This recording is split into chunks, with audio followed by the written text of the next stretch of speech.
I didn't lose my temper when she kissed him on stage. I didn't yank the mic out of her hand, or shout, or flip a table like some drunken fool who didn't see it coming.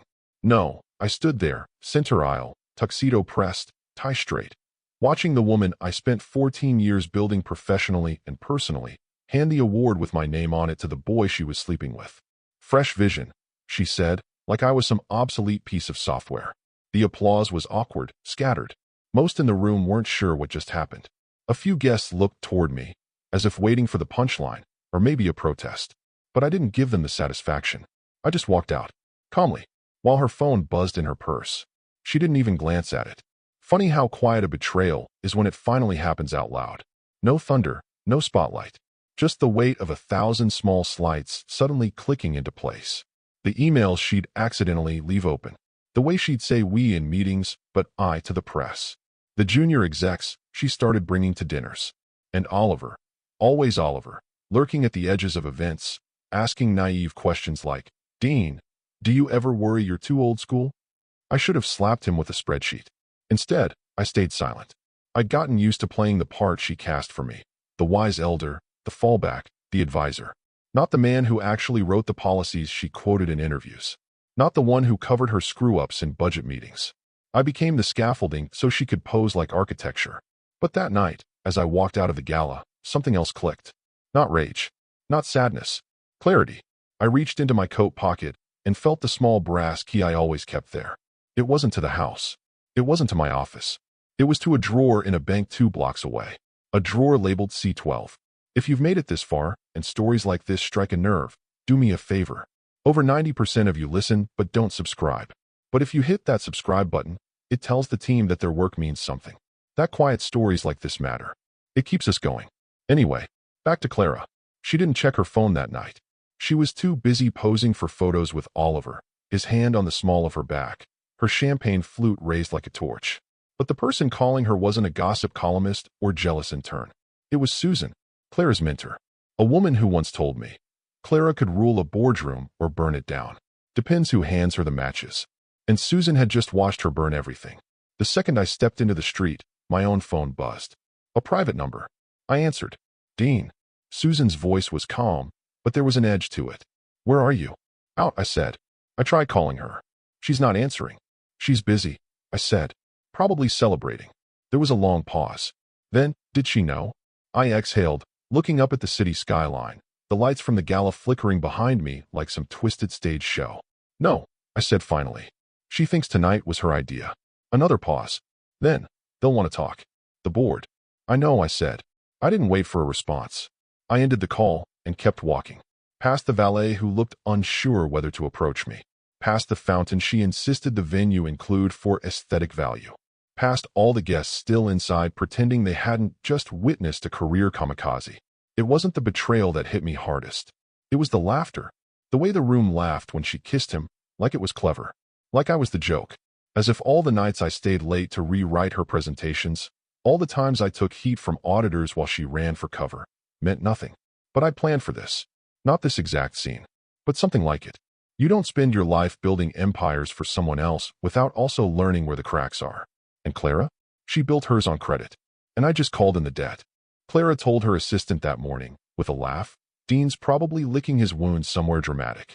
He does this. He sulks." She rolled her eyes for effect, sipped her espresso, and moved the team's morning stand-up forward by 15 minutes. She was wearing white.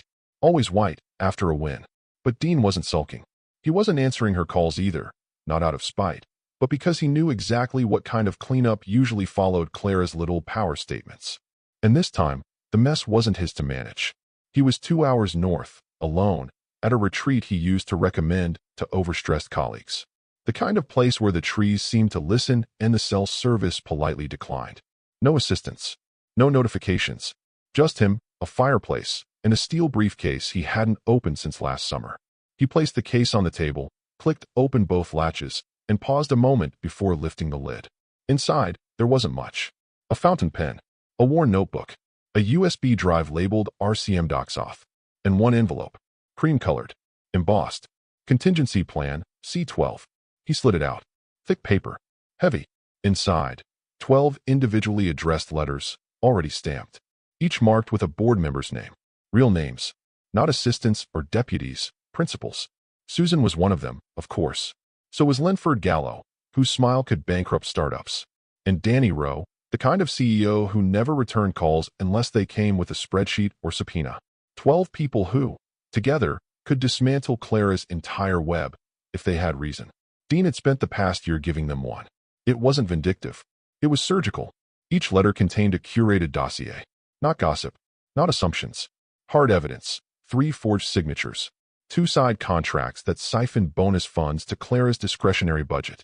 Her mentorship of Oliver, which included a housing subsidy buried under team-building expenses. And, crucially, a project in Jakarta she'd greenlit using internal funds without procurement sign-off, a move that breached compliance protocols in 4 separate ways. Dean hadn't fished for dirt. He'd just stopped covering it and started recording it. The beauty of it all, he hadn't added a single accusation. Just the receipts. Just the untouched truth. No embellishment. No narrative. Let Clara explain it all to 12 very sober people who knew how much a scandal could cost in shares and silence clauses. He reread one of the letters, then sealed it again. When he was done, he packed the briefcase, stepped outside, and handed it to the concierge with one instruction. Same courier as last time. 12 destinations. Overnight. The concierge didn't flinch. Understood, Mr. Whitaker. Back in the cabin, Dean poured himself coffee. No sugar this time. The silence was unfamiliar at first. No meetings. No back-to-back Zooms. No being summoned to put out a fire. He watched a bird land on the windowsill, tilting its head toward him like it had questions. He raised his mug in response. Back at HQ, Clara was already starting to feel the tremors. A missed email. An invite she wasn't copied on. HR rescheduling her one-on-one. She brushed it off. By noon, she'd sent Oliver a voice memo. Lunch. Victory lap. No reply. She tried calling Dean again, more out of routine than concern. Straight to voicemail. And then, finally, she remembered the buzzing phone from the gala. She hadn't checked it. It had felt beneath her in the moment. She did now. 5 missed calls. All from Susan. Clara stared at the screen. Then at the door. Then at her own reflection in the darkened glass of the office window, smiling in white, like nothing could touch her. But something already had, and it had been waiting, quietly, for a year. 4 years ago, Dean walked into his own kitchen to the sound of Clara laughing. Not the kind of laugh she gave him, the warm, rehearsed chuckle that sounded like a TED Talk clip, but the sharp, nasal cackle she reserved for people she didn't need to perform for. It came from her phone, sitting face down on the island, speaker still on. She had stepped out to grab her laptop. He wasn't trying to eavesdrop. He just froze when he heard the voice on the other end. Oliver. I don't know, Oliver was saying. What if this Jakarta thing goes sideways? We're pretty exposed on the approval side. Clara didn't hesitate. Let Dean take the fall. He's used to cleaning up my messes. There was a pause. Oliver chuckled, nervous. She continued, more casually now, like it was obvious. He likes being the fixer. Gives him purpose. Dean stood still. Not angry. Not surprised. Just still. The kitchen light flickered overhead. One of those fluorescent bulbs they never bothered replacing. Clara always said it made the granite look dramatic. Dean always thought it just made everything seem slightly off. He left without a word. Didn't confront her. Didn't ask who Oliver was to her. Not yet. Instead, he walked down to his home office, turned on the old HP printer that coughed before it started, and opened his shared drive folder. Co-signatures 2013, present. He printed them all. Every contract, memo, and board authorization that had both their names on it. 67 documents. He went page by page. With a red pen. Marked every single one she altered after his signature. Tweaks in phrasing, removed clauses, line items that didn't match the original draft. He highlighted them. Then cross-referenced each version against the timestamps from the internal server logs. Downloaded those too. Made physical backups. Uploaded them to 2 external drives. One of which he mailed to a friend in Montreal, a retired CFO with nothing but time and a deep loathing for corner cutters. He didn't sleep that night. Not because he was heartbroken. Because he finally understood her. Clara hadn't changed. She'd evolved. When they met, she was sharp, ambitious, wildly persuasive. But there was always a current beneath it. A streak of calculation. Of testing boundaries. He thought marriage would ground her. That his reputation would temper her risk-taking. Instead, it emboldened her. He became the shield. The fallback. The firewall she could send any bad decision through, knowing he'd emerge charred but intact. The next morning, Clara made coffee and kissed him on the cheek like nothing happened. He kissed her back, poured cream into his mug. She said, "You're quiet today." He shrugged. "Just thinking about Jakarta." She raised an eyebrow. "Still hung up on that." "It'll be fine. I'll loop you in on the revisions later." "Looking forward to it," he said. Later that week, she presented a glowing project timeline at the board meeting. Dean sat 2 seats away, nodding, answering the technical questions while Clara fielded the praise. She wore her hair up that day, power look, gold hoops, confidence like cologne. And Dean wore the same calm expression he always did. He smiled. He clapped. He even made a joke about pacing ourselves. But in his briefcase was a new folder. Label, Red Line Edits, C. It stayed with him. Boardroom to airport. Home to hotel. He never left it in drawers. Never trusted cloud storage. It was his quiet rebellion. Not because he planned revenge, but because, in Clara's world, people only mattered when they were useful. And he had just decided, if he ever became disposable, she discovered just how useful he had been. Susan had always been the one person Clara treated like an equal, at least in public. Behind closed doors, it was more complicated. Clara admired her, sure, but admiration curdled quickly when paired with ambition, especially when you started thinking you deserved the mentor's seat at the table.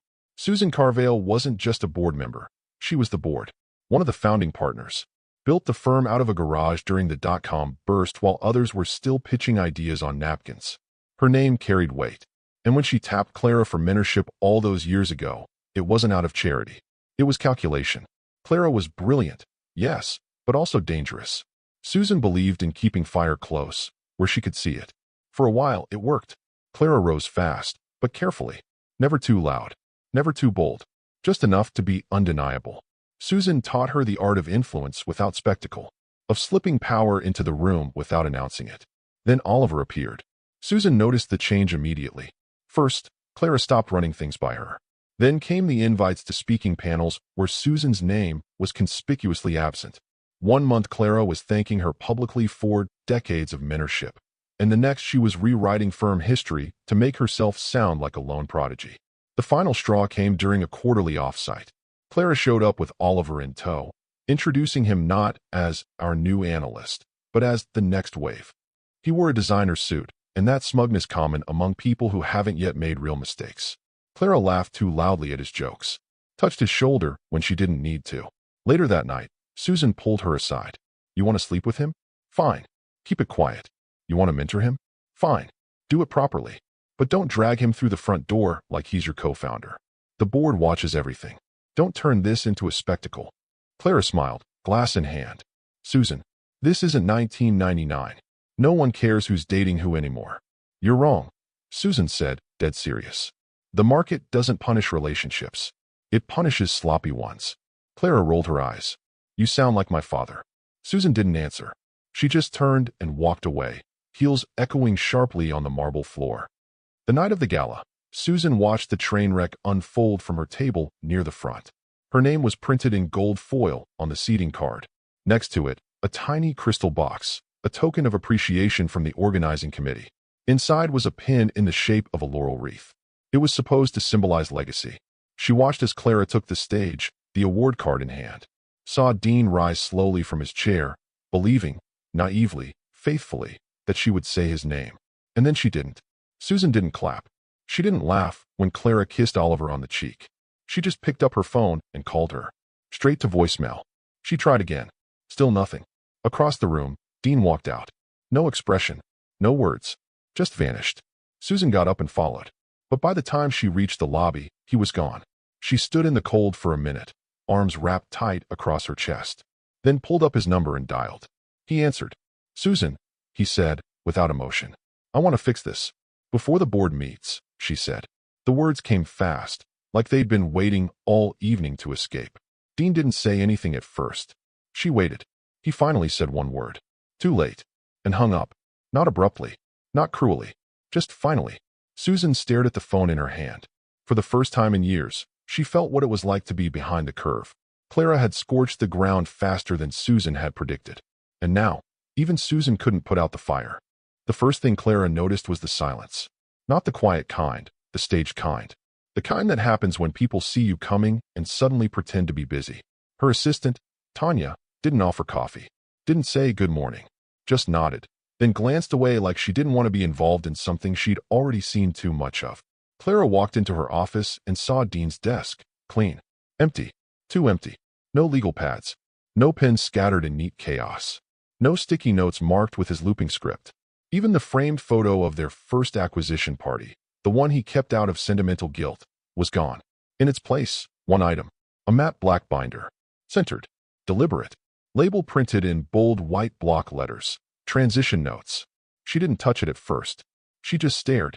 Then she picked it up, sat down in his chair, not hers, his, and opened it. First page, a table of contents. Section 1, contract deviations. Section 2, unapproved budget transfers. Section 3, conflict of interest, Oliver K. Section 4, signature discrepancies, red flagged. Section 5, external communications, unvetted releases. She blinked, turned the page. Each section was color-coded, cross-referenced, and tabbed. Internal emails printed and time-stamped. Meeting notes. Copies of her edits in pen. Her pen, scanned and highlighted. Audit trail screenshots. Legal disclaimers she'd removed. One document was marked with a single red tag at the top. Forwarded, Linford Gallo, March 10th, 8:13 a.m. Below it, another. Forwarded, Susan Carvale, March 10th, 8:14 a.m. Her stomach turned. Her hands, for the first time in years, trembled. It wasn't just a record. It was a map. A prosecution guide, built with precision. Written in her own handwriting, her own words, her own recklessness, cataloged like artifacts at a crime scene. She flipped furiously. There, under Section 3, was an invoice she thought no one had ever seen. Oliver's temporary relocation stipend, buried under research development. Dean had flagged it, dated it, matched it to an internal expense report. The total, $42,000. Just enough to keep Oliver close. She slammed the binder shut, marched out of the office. Tanya, she snapped. Her assistant looked up, startled. Who touched Dean's desk? No one touched it, Tanya said cautiously. He came in last night, cleared it himself. Said you'd know why. Clara's mouth opened, but nothing came out. Then Tanya added, oh, and legal was here this morning. Clara froze. Who from legal? General counsel. Came in early. Said he was following up on forwarded items. Asked if we had hard copies of anything Dean mentioned in the binder. I didn't know what he meant.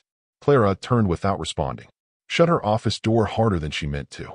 Her first instinct was to call Dean. Ask what the hell he thought he was doing. But the call wouldn't go through. Blocked. She tried Susan. Voicemail. She reached for her calendar to check her afternoon schedule.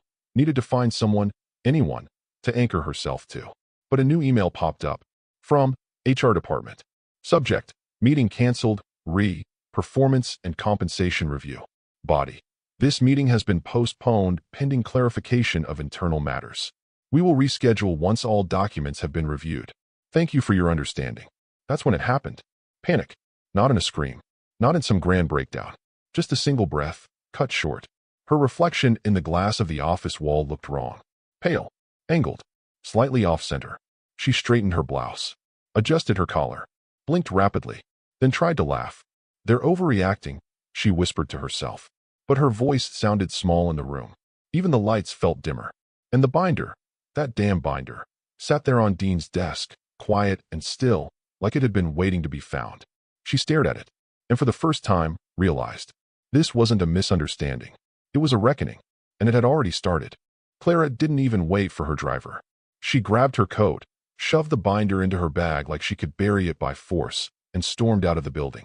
15 minutes later, heels clicking like gunfire down the polished marble corridor of the executive floor, she reached Susan's office, only to find the door shut and locked. No assistant at the desk. No soft piano music from inside. Just silence, and a brushed steel plaque that felt suddenly colder. S. Carvale, senior partner, founding board member. She tried the handle anyway. Nothing. Then knocked. Sharp. Twice. Nothing. She knocked again, harder. Susan? It's Clara. Open the door. Still nothing.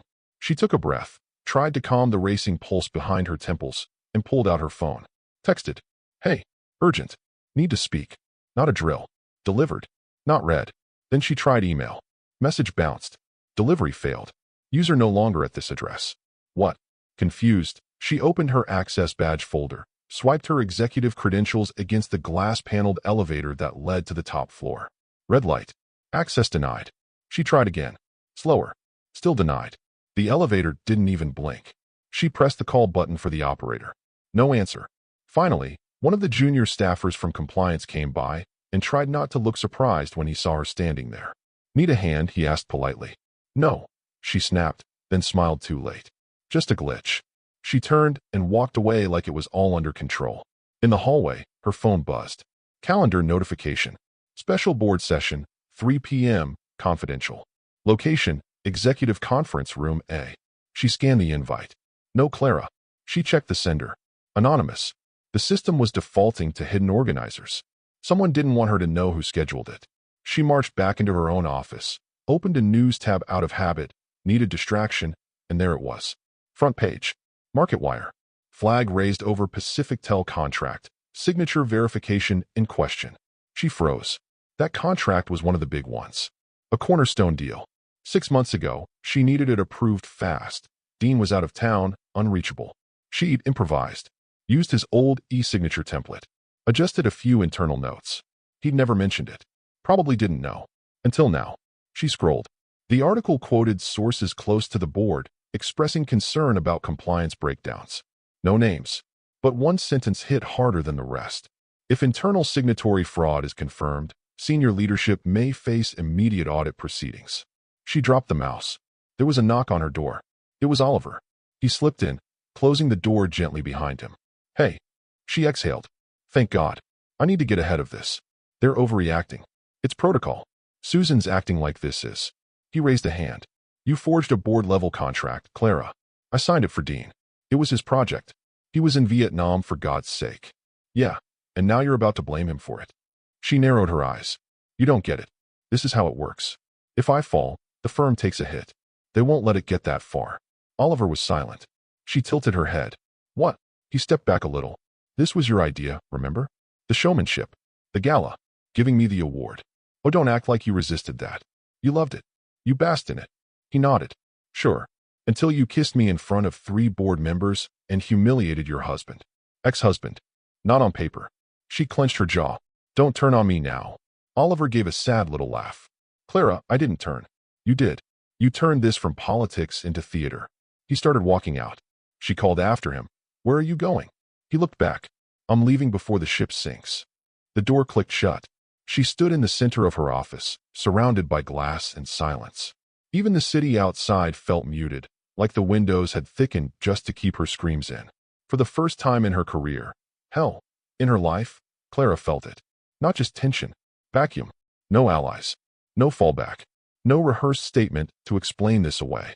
The first door had closed, and she realized, too late, it wouldn't be the last. The call came just after breakfast. Dean had just stepped outside the cabin, mug in hand, watching steam curl into the morning air. A lake spread out before him, flat as slate. Somewhere across the water, a loon called. It was the kind of silence most people found unsettling. Dean had grown to like it. His phone buzzed. Private line. He let it ring twice before answering. Dean Whitaker? The voice was crisp. Controlled. A man who wasn't used to begging. Yes. This is Malcolm Cray, chair of the board. Dean said nothing. Just listened. We'd like to request your return. Temporarily. Strictly to oversee transition. Nothing more. Dean raised his mug. Took a slow sip. You already have a transition plan, he said. There was a pause. It was based on Clara's timeline, Malcolm admitted. Then I suggest you revise it. Dean, he said, softer now. This is a critical moment for us. Your institutional knowledge, your discretion, is invaluable. We're asking for your help. Dean exhaled. Not angry. Not smug. Just tired. I gave everything I had, he said. My name. My time. My credibility. She just handed it to a child. And now she wants me to rebuild the house she burned down. She's been placed on leave, Malcolm said quickly. Not my concern. We can make it worth your time. Dean chuckled. I'm sure you can. So you'll consider it. Dean stepped inside the cabin. Set the mug down. Picked up a manila envelope he'd been meaning to post. The label read, Awards Committee, Confidential. I'll send someone else in. I'm out. He ended the call. No anger. No victory lap. Just closure. That afternoon, a courier van pulled into the gravel lot. Dean stepped out to meet it.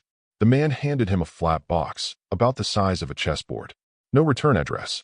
Inside, a handwritten letter on thick ivory stock. Susan's script was unmistakable. Bold, angular strokes.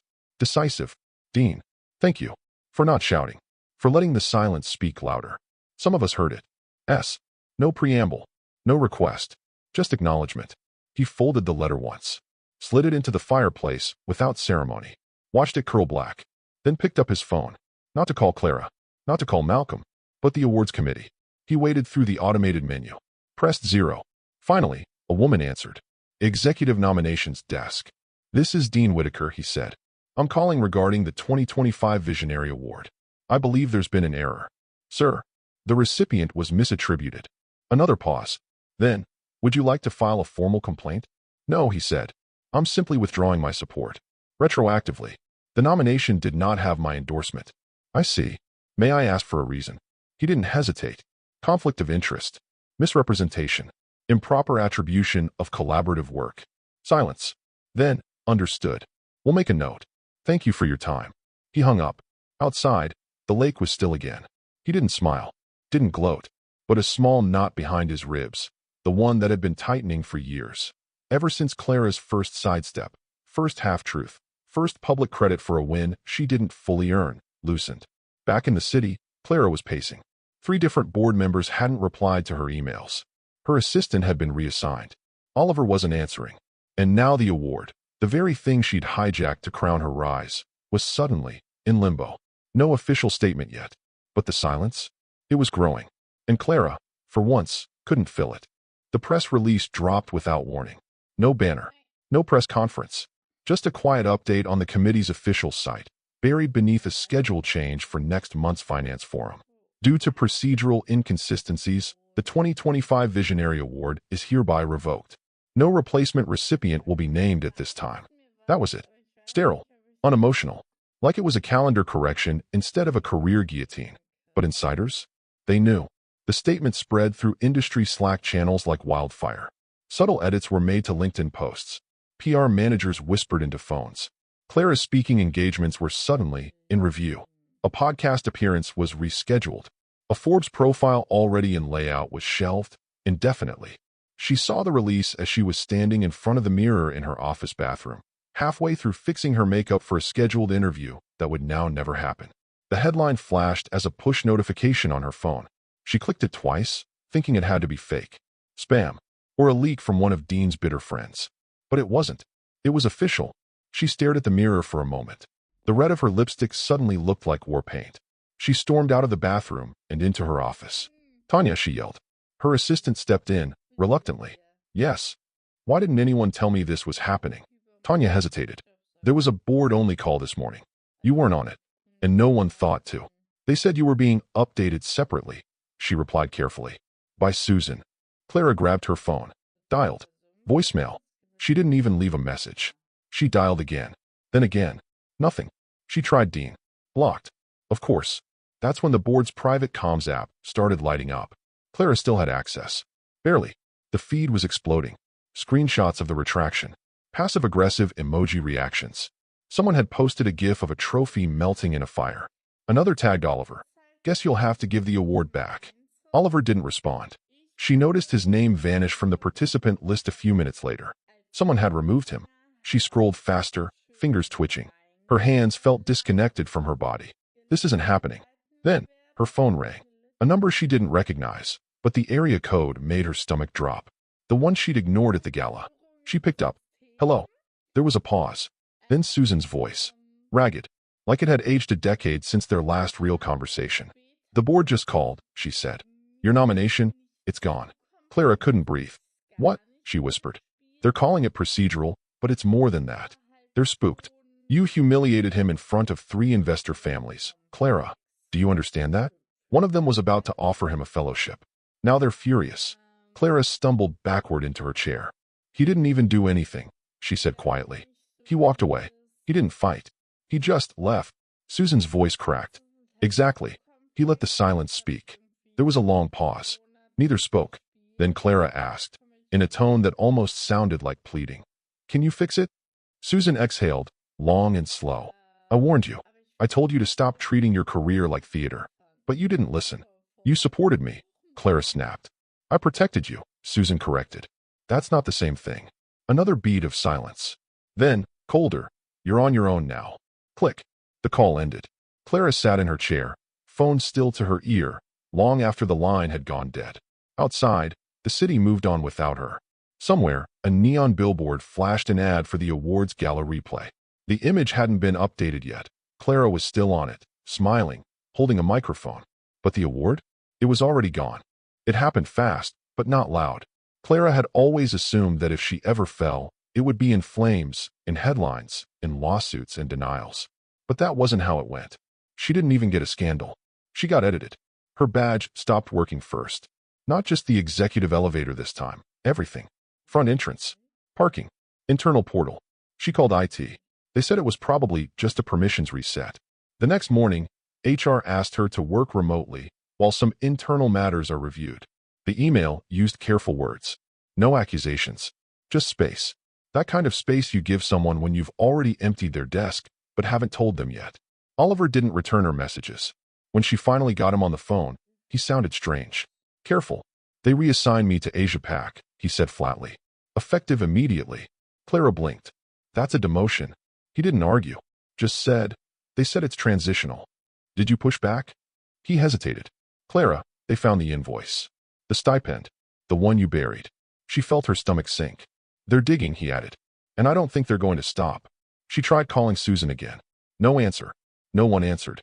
Even Tanya, her assistant, was suddenly on PTO. By Thursday, her inbox was different. Invitations started disappearing. No follow-ups on her guest spot for the strategy podcast. No response from the conference in Munich, where she was meant to keynote. She checked her speaker profile. It was gone. So was her TEDx video. Unlisted. Then deleted. She called the organizer. He stammered through a vague explanation about ongoing review and changing brand standards. And then the worst blow. The nonprofit board she'd chaired for 7 years quietly removed her photo from their website. No statement. No farewell post. Just gone. All the places that once used her name like currency were suddenly allergic to it. The whispers followed. Former mints she'd fast-tracked were now using phrases like, I always thought something felt off. Journalists reached out, not for quotes, but for clarifications on your past role in the Jakarta project. One even asked whether she had any regrets about the gala incident. She didn't respond. Because how do you explain that the worst thing wasn't the collapse? It was that no one tried to stop it. And Dean? He didn't gloat. Didn't return fire. Didn't grant interviews or leak anything. He just vanished into a quiet little office on the edge of town, working 3 days a week with a veterans reintegration nonprofit. Small team. Local impact. No press releases. No cameras. When someone asked if he was that Dean Whitaker, he just smiled and said, used to be. His name didn't trend. But something else did. Screenshots of the award withdrawal. Speculation threads about the gala incident. A clip from the moment Clara handed the plaque to Oliver, freeze-framed, zoomed in on Dean's face as he turned to walk away. Silent. Poised. Someone captioned it. That's what power actually looks like. It went viral. The comments section wasn't cruel. Just precise. He warned her. She laughed. Now she's quiet. Lesson, don't mistake grace for weakness. Clara stayed offline after that. Tried to consult. No takers. Tried to pitch a memoir. No publishers replied. Tried to host a private dinner for old allies. No RSVPs. Even her calendar looked empty. Not just in the future, the past. All the things she had built were being unwritten in real time. Removed from BIOS. From websites. From memory. And through it all, Dean never said a word. He didn't need to. Everyone else did it for him. The envelope arrived 2 days before the gala. Cream-colored, sealed in red wax. Old-fashioned, deliberate. Addressed by hand to the event's host. An aging philanthropist who'd once called Dean a quiet architect of modern leadership. The man raised an eyebrow when he received it. From Whitaker, he murmured, breaking the seal carefully. Inside, no RSVP. No note explaining Dean's absence. Just a photo. Black and white. Printed on matte archival stock. It showed a much younger Dean, standing next to Clara on the rooftop of their first office building. He wore a navy blazer, his hair still full, tie slightly crooked. Clara stood beside him, laughing at something just out of frame. One hand rested lightly on his shoulder. She looked fearless, sharp, human. On the back, in Dean's precise cursive, were 12 words. I built her up. She tore herself down. No signature. just a small line beneath it. P.S. I warned her. Don't humiliate me at this gala. The host folded the photo slowly. He recognized the moment. He'd been there that day, back when Clara still asked Dean for permission before speaking on behalf of the firm. Back when she wore respect like perfume, subtle but unmistakable. Now, 6 months after the scandal, her name had become an unspoken weight in every boardroom. Clients still whispered about the gala incident, though none could quite explain what had happened, only that it had ended her. The night of the new gala arrived. The room looked different, a little older, a little more cautious. Oliver wasn't there. He'd taken a sabbatical in Singapore. Clara hadn't been seen publicly in months. Rumor was she was consulting under a pseudonym, using a burner phone and a co-working space in Atlanta. Dean's name was printed on the program, slotted to present the visionary award he was once set to receive. His title beneath it, Advisor Emeritus. But he never walked on stage. Instead, the MC stepped up to the mic just before the final presentation. She held the photo in her hand, cleared her throat. I was asked to read something, she said, scanning the crowd. It comes from someone who chose not to attend tonight. She turned the photo. I built her up. She tore herself down. There was a beat. People glanced around, unsure if it was appropriate to clap. Then the MC added the final line, her voice firmer now. I warned her. Don't humiliate me at this gala. The room fell dead quiet. No one laughed. No one clapped. Just silence, thick and knowing. And from a table near the back, a figure stood. Clara. She hadn't been on the guest list. Someone must have let her in under a +1. She wore a simple black dress, no jewelry, no makeup, her hair pulled back like she couldn't decide whether she was attending or sneaking in. When the words were read, she didn't flinch, but her face drained of color. And then, quietly, deliberately, she turned and walked out. Alone. No Oliver. No cameras. No speech to reclaim the room. Just a woman leaving a stage that no longer belonged to her. The curtain didn't fall, because there was no need. The show was already over.